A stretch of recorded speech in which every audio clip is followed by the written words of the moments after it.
It's my greatest pleasure, Catherine, to speak to you today. Could you please introduce yourself and what do you do?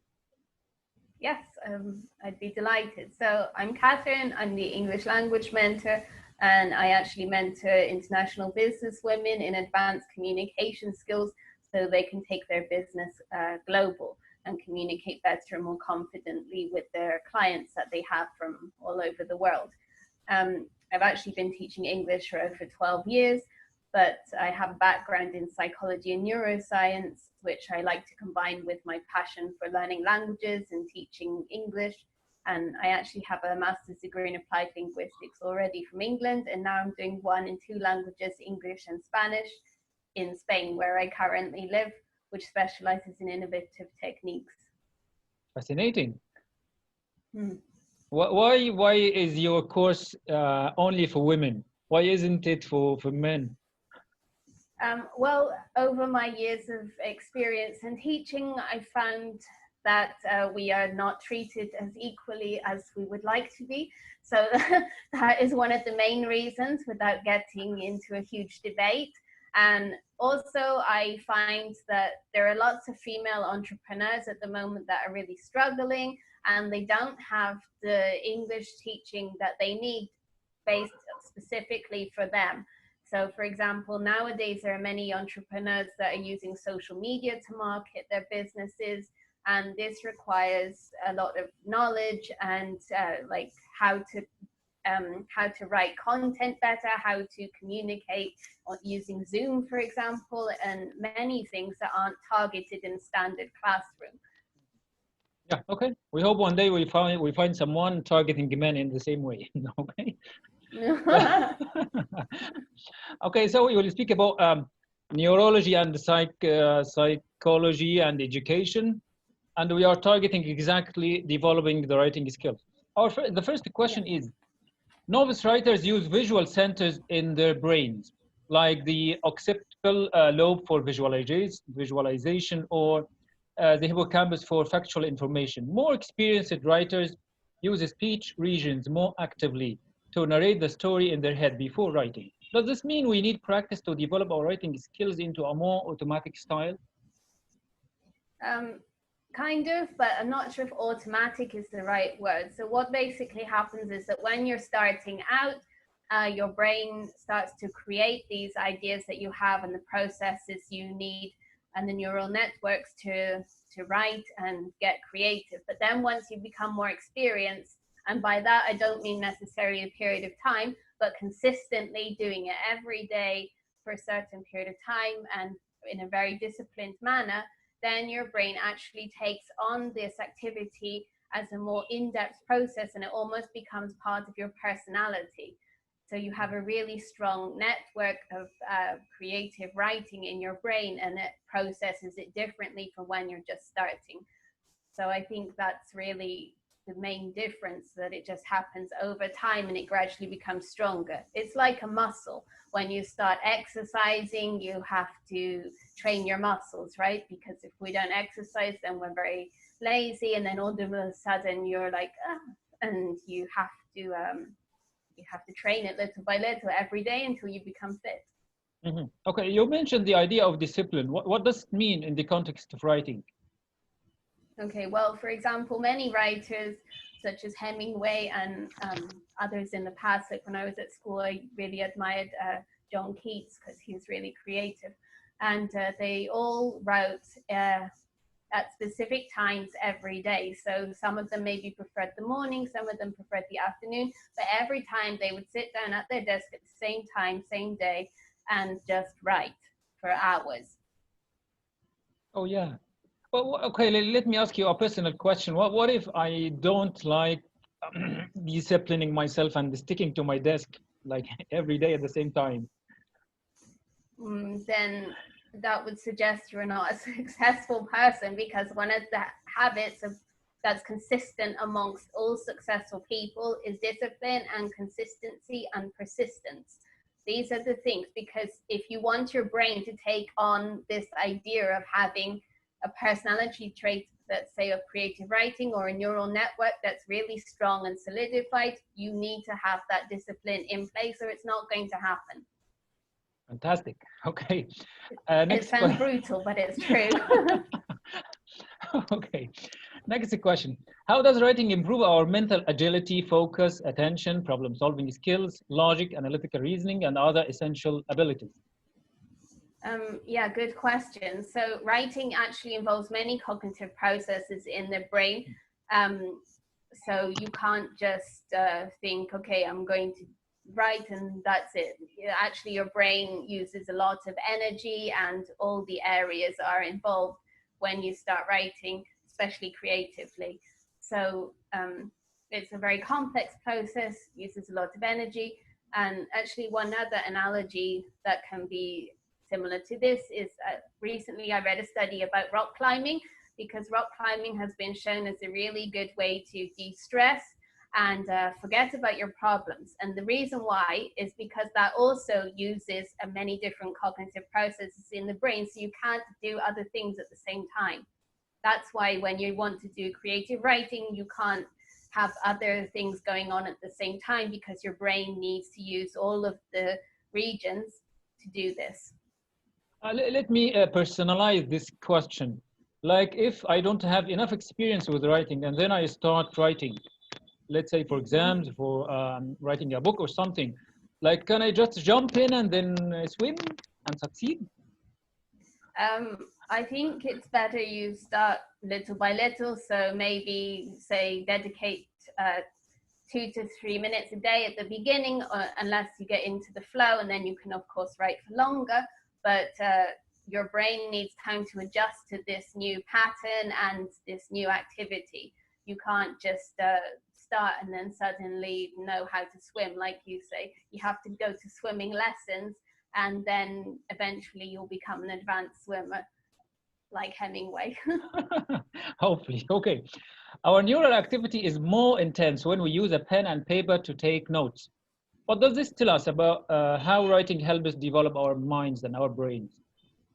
Okay, well, when we actually write with a pen and paper, this not only involves all the cognitive processes in our brain, but also more muscles in the sense of the nervous system.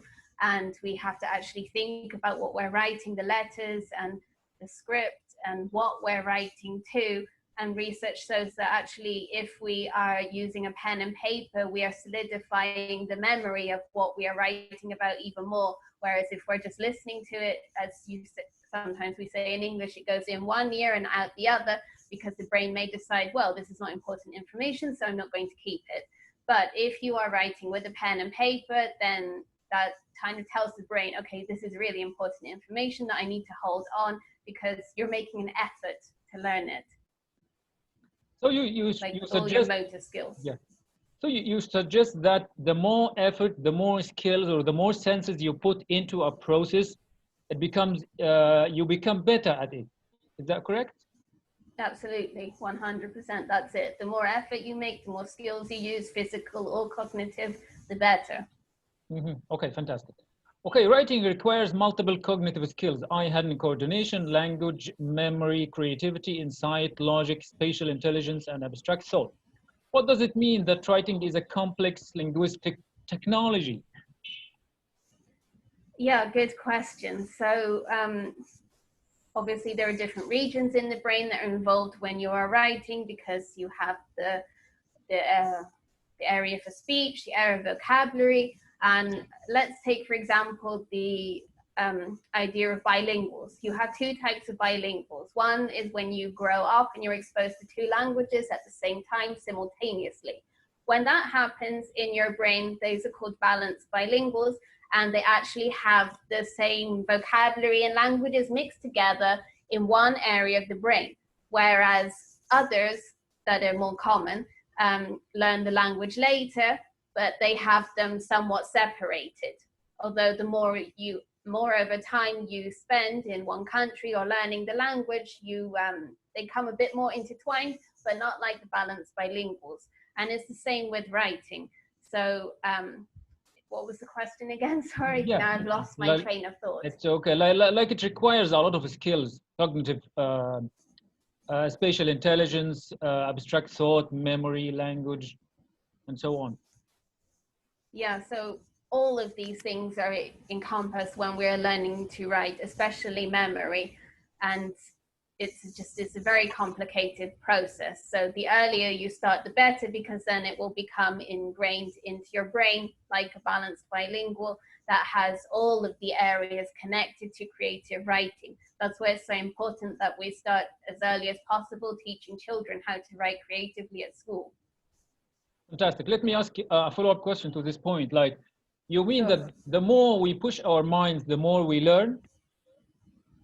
Yeah, literally. I mean, if a child, for example, or even a baby is exposed to multiple languages at once consistently, they will automatically start learning these languages in their brain even without knowing it. And the same can happen in other ways. Even if a child is in a room, for example, with books and they start reading, they're going to just automatically become more exposed to these kind of things and develop this knowledge.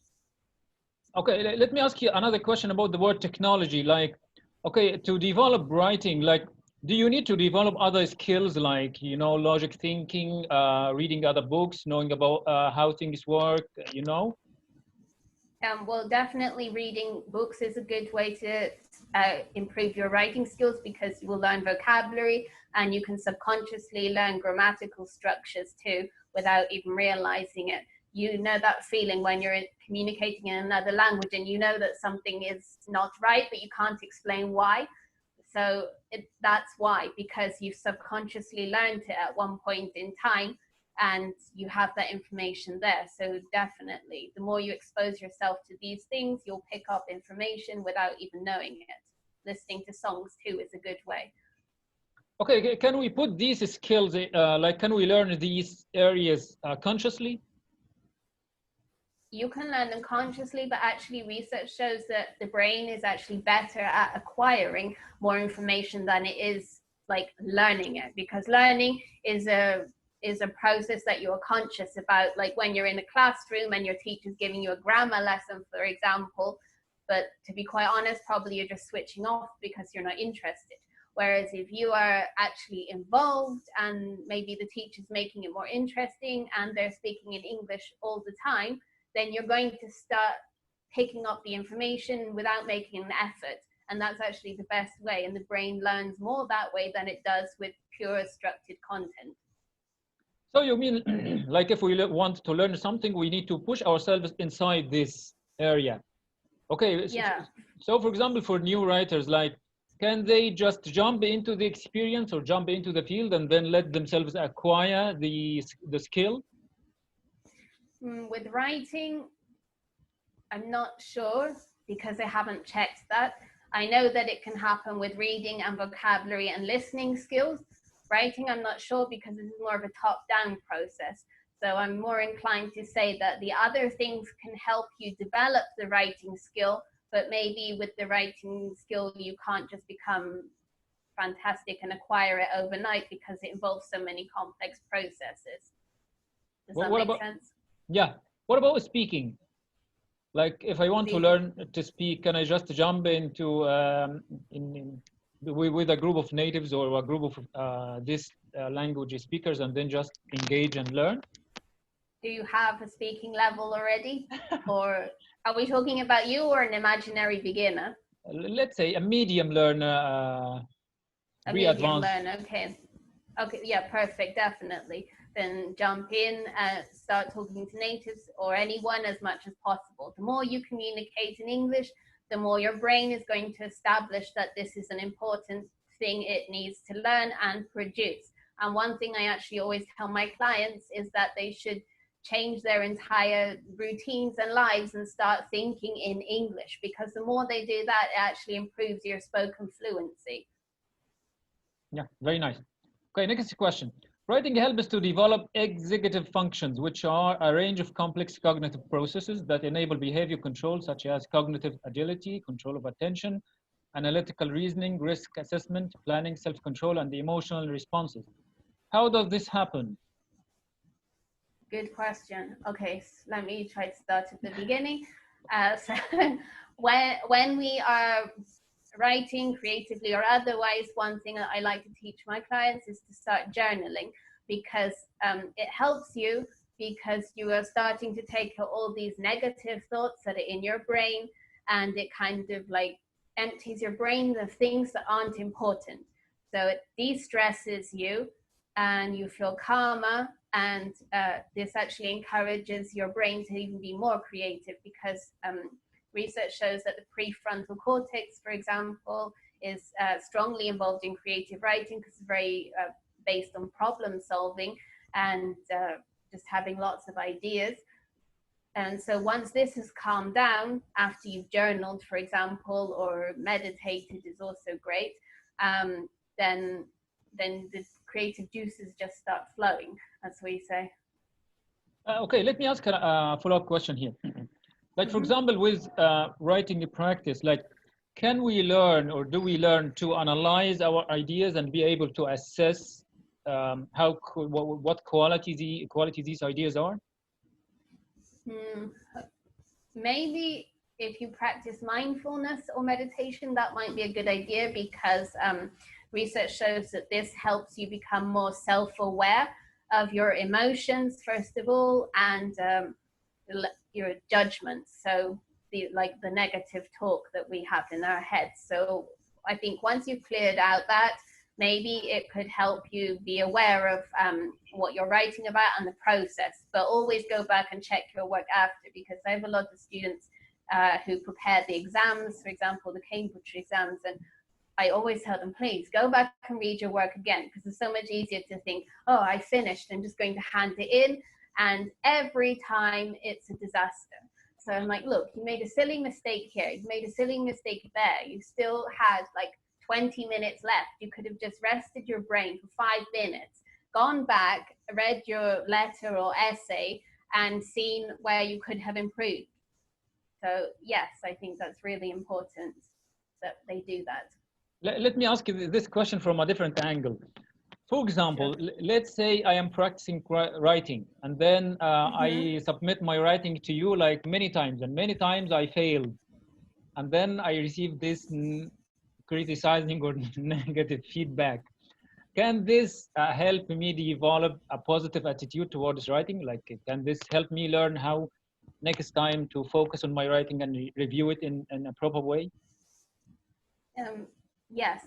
Well, first of all, if you've submitted it that many times and failed, I would say that you're not implementing the things that I'm trying to teach you and what you should be doing, because you're just making the same mistake over and over again, which means that as a learner, you haven't listened to what I've told you, which does happen frequently. So the first thing you should do is ask yourself, okay, have I done this that the teacher suggested, or have I done that? Have I checked my work? And if you do all of those things, then you will improve. There's just no doubt about it. The question is, have you done it? Yeah. Okay. Okay, next question. What are conceptual networks? Conceptual networks, or as I've been calling them in my thesis, actually are schemas. So let's take the example of when we go to a supermarket or move to a new country and we have to get to know the area. Our brain creates schemas or conceptual networks about everything that we experience from the moment we're born. So what is a supermarket? What does it have? Why do I need to go there? Where is everything? And then once you have this idea or concept in your brain, it gets stronger and stronger with the more experiences you have. And yeah, that's basically it in a nutshell. They're just like networks of ideas in our brain of everything that we've experienced. Okay, let me ask you this question in another way. Like, should these conceptual networks make sense, be logical, be understandable, give meaning? Yeah, I think they should be all of those things, because we use them every single day without even knowing it to like live our lives. Like, we're using it right now. Like, many people, for example, didn't know that Zoom existed some months ago, and now everyone around the world is using it to communicate with their families because of what happened, for example. And now everyone has Zoom as part of their conceptual network in their brain that has improved their lives. But one thing that is important is that you should not have such a strict or rigid routine, like doing the same thing in the same associative network all the time, because that actually diminishes the creative process. It's really important to be flexible and open-minded in everything that you want to learn, not just think that there's only one way and that's it, because that is actually not going to help you at all. Okay, let me ask this question in a figurative way, okay? Sure. For example, I'm submitting a piece of writing. Should the piece of writing have a conceptual network? Depends on what the question is, but let me think about it in terms of my exams. Let me explain a little bit. For example, like this piece of writing have ideas. Like, should ideas fit around each other or fit together like pieces of a puzzle, like parts of a city, like, you know? Yeah, exactly. Harmony in the writing piece? Yes, they should. So, for example, if you have to write an essay, which isn't one of the normal questions on the Cambridge exams, for example, then you should definitely be linked together and talk about the advantages and disadvantages, and link all of the different, conceptual networks together in each paragraph, for example. Okay, next question. Let's ask about your neurology experience. The caudate nucleus is a familiar part of the brain for scientists like Dr. Lotte. It plays an essential role in the skill that comes with practice, including activities like board games. What does this tell us about practice? Practice is a really good way to make your associative network stronger, and also your memories in general, because the more you practice something, the stronger this neuronal connection becomes in your brain, and then you actually get better at it. So let me give you an example of playing the piano. So every time you play the piano, if you play the same song over and over again, when you do that, your brain is firing a set of neurons, the same set every time. And every time you do it, it becomes stronger and stronger. So if we apply that process to English, for example, or writing, you will become better at it, because these neurons are much stronger and the memories in your brain are stronger too. So practice is absolutely essential. That's why I always tell my clients to do something every single day. It really annoys me when they come to me and say, oh, I haven't done anything for 3 months and I have to do the exam next June. I'm like, great, well, you just lost all of your memories because your brain decided they weren't important anymore and destroyed them to make room for new connections, and now we have to start all over again with less time. Okay, so let me ask a follow-up question here. Like, when we stop practicing something, even if we are good at it, then can we lose our edge? Can we lose our competence? Absolutely. It's like we say with language, if you don't use it, you lose it. So perfect example is me, for example. So when I was at school, I wanted to become a European human rights lawyer. So I was actually studying German. I went to university and I studied law and German law, and I was really good. I probably had like C1, C2 level German. And now it's been some years later and I never used it, and I can't produce everything that I want to. I can still understand and read things to a so-so level, but definitely compared to before. So absolutely, you keep it up consistently. Okay, let me ask another question here. You say that with practice, like the links or the ideas or the skills become stronger in the mind, in the brain, okay? And then with practice, you mentioned earlier that you need discipline. Okay, so does this mean that if we need to improve on a certain skills, we need practice for some time with a disciplined, let's say, system? Yes, I like that idea, because it's encouraging the neural networks in your brain, and it's telling your brain that it's important, that you're going to do it every day, and the brain associates this so that it makes this connection stronger. Okay, next question. Is the saying that we need time, willpower, and several hundred pieces of paper to develop correct? Yeah. willpower is so important. Many people underestimate that the power of willpower, because actually for me it's the number one thing, because in other words it means you are motivated. So if you're not motivated to learn or practice whatever it is you're doing, then let's face it, it's not really going to happen. So for me, that is the most important things. And then obviously with writing, you definitely need a lot of paper. Like, I don't know how many notebooks I have in my house with writing of just everything. Because I hate typing and I hate reading things on the computer. I like to have it in front of me. I like to highlight and make notes, and I'm quite messy. But yeah, it's definitely true. So for example, let's say I am a beginner and I'm starting to practice, and then I get depressed or I get exhausted or I lose my interest. Like what kind of mindset should I develop to be able to move in my skill? Yeah, this is a good question. So the most important thing, and it does happen frequently with everyone, it's totally normal that some days we think, oh, why am I doing this? Or I don't feel like it today. That's where your discipline comes in, first of all, because you have to be self-disciplined and we're like, okay, I don't feel like it, but I have to do it, because if I don't, this and this will happen.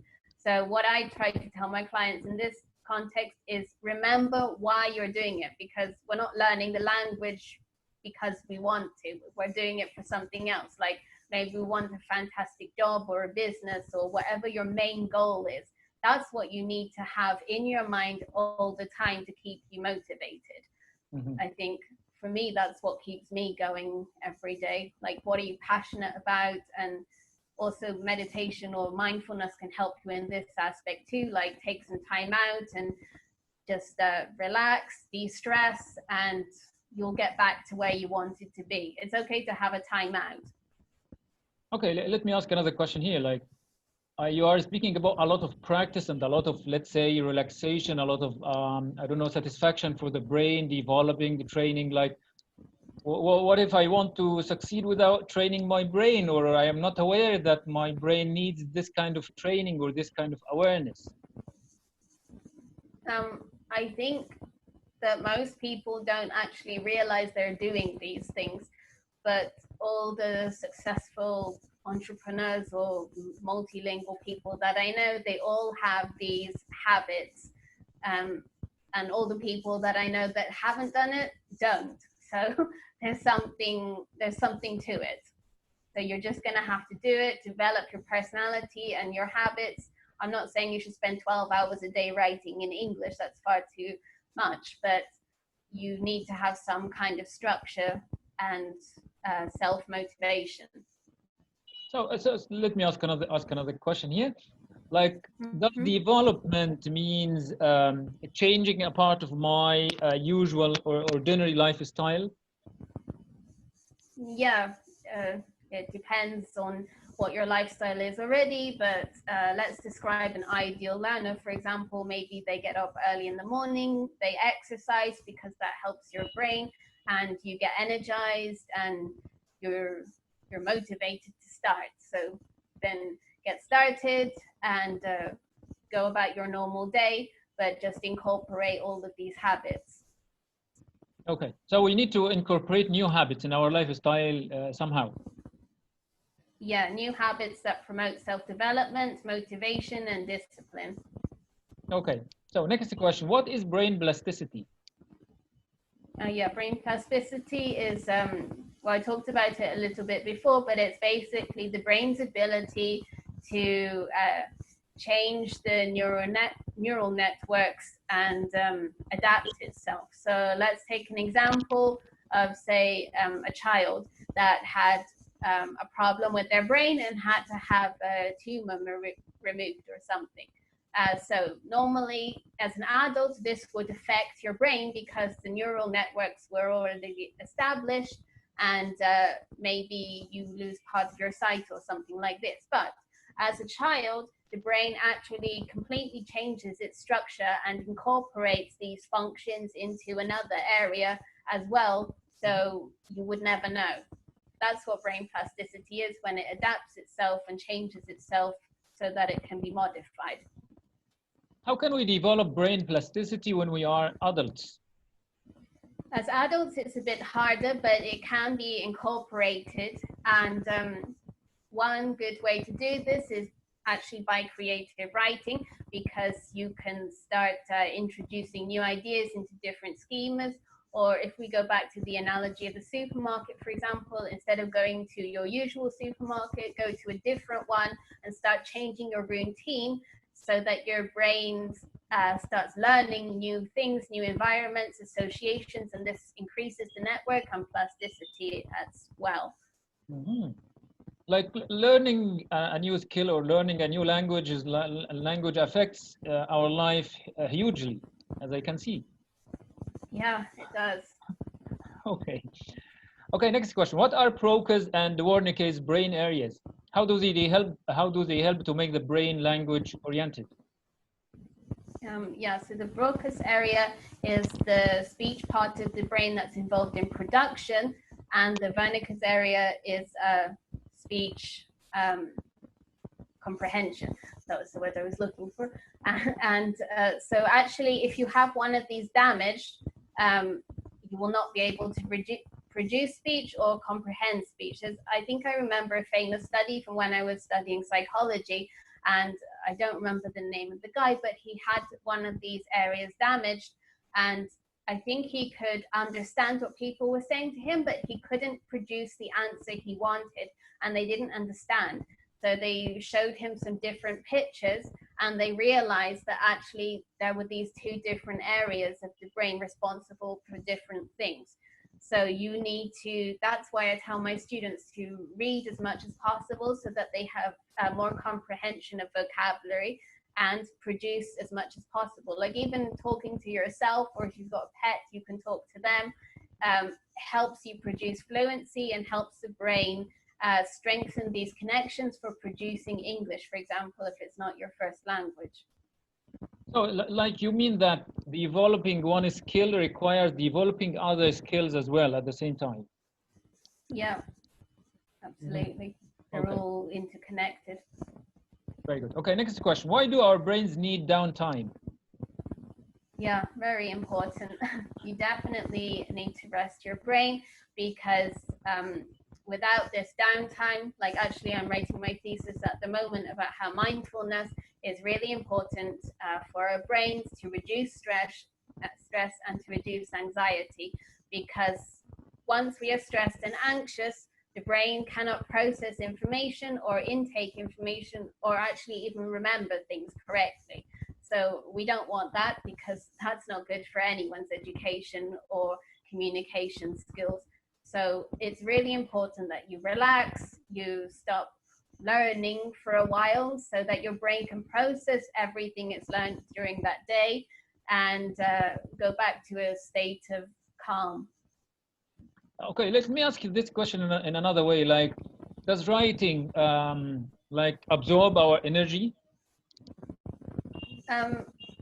Yes and no. I mean, it takes a lot of energy to produce writing in terms of using your brain in the cognitive processes we talked about. But actually, research has shown that writing or journaling is similar to how mindfulness helps us too. So actually journaling and writing down all our problems or random thoughts that are in our head actually does the same thing and helps to reduce stress and anxiety. So even though it takes up our brain energy, it also reduces stress and anxiety. So at the same time, we get more creative. Very nice. Okay. What is the effect of stress on our brains? Yeah, well, like I just said, that it stops you. So it's a good analogy is to compare it to fear. So you know, like when you're afraid of something, like so for example, I'm afraid of spiders. If I see a spider, I I panic and I don't want to be in the room, and my immediate instinct is to run away. So when we're actually stressed or anxious, like if we have to do a presentation in English, our brain literally rejects this idea too, because it's afraid, even though it doesn't know it. And it doesn't want to produce the language. It can't produce the language because actually all the regions in the brain become confused, and under this pressure, they don't work correctly. So it's just one big mess. And the same thing happens when we want to learn. If we're stressed or anxious during class or presentation or whatever, we're not going to take in information because it's just blocked. That's the best way to describe it, that it's blocked and you can't get in there. Like, is this like an innate or like a hereditary thing we have inherited from our ancestors? More than likely, but well, yeah, because it probably comes from the fight or flight response from, I guess, caveman times when we were like programmed to be afraid of animals that could attack us or something. Like, most of the time nowadays, we don't even know when we're stressed because we don't always have a significant reaction to it, but our brain can decide something is stressful and we won't even know it. So that's why it's really important to either journal to get out these thoughts that we're not aware of, or to meditate to calm the brain down to a state of relaxation so it can function better. Oh yeah, okay. So when is the best time to write? Yeah, the best time to write, it depends on the person, because sometimes people are morning people and other times they're night owls. I'm not sure which one I am, to be honest, because some days I feel like I want to stay up late doing work, and then other mornings I'm like up at 6 a.m. running around everywhere. So apparently there are quizzes you can do to find this out, and it will help you optimize your writing time. But in general, the best time is when you are not doing anything. So once you've finished all your work and you've relaxed, that's when we're more creative, because the brain can access the creativity better. So like you have extended experience with your studies and with your experience and field work, what are your general recommendations for language learners? One, practice mindfulness, because after reading all the research studies for my thesis, the results are shocking and can actually improve your grades or exam results or speaking results. So yeah, even like 3 minutes a day. I think one study showed that if you practice mindfulness for 3 minutes every day consistently, then you will actually have better grades. So first of all, that, and start writing and implement what your teacher tells you, because you will better. And let me see, become more disciplined and try to incorporate it every day, because many people just think, oh, I'll go to class and that's enough. It's not enough, because usually you only have 2 classes a week maximum, and this is not enough to become a habit. So it needs to be part of your life, part of your routine. And what I said earlier about trying to think in English and produce English at home so that you can get used to using it, it really helps your brain, and it will come much easier eventually. But everything takes time. It's not going to happen overnight, so you need to be patient and consistent. Fantastic. Yeah, I hope that helps people, but I know it's easy to say these things and they think, oh yeah, I know that, but they don't do it. This is the problem. So there's a real difference between action takers and procrastinators that just sit in the back. It has been more than a pleasure for me talking to you, Katherine, today. Thank you so much. You're welcome. Thank you for having me.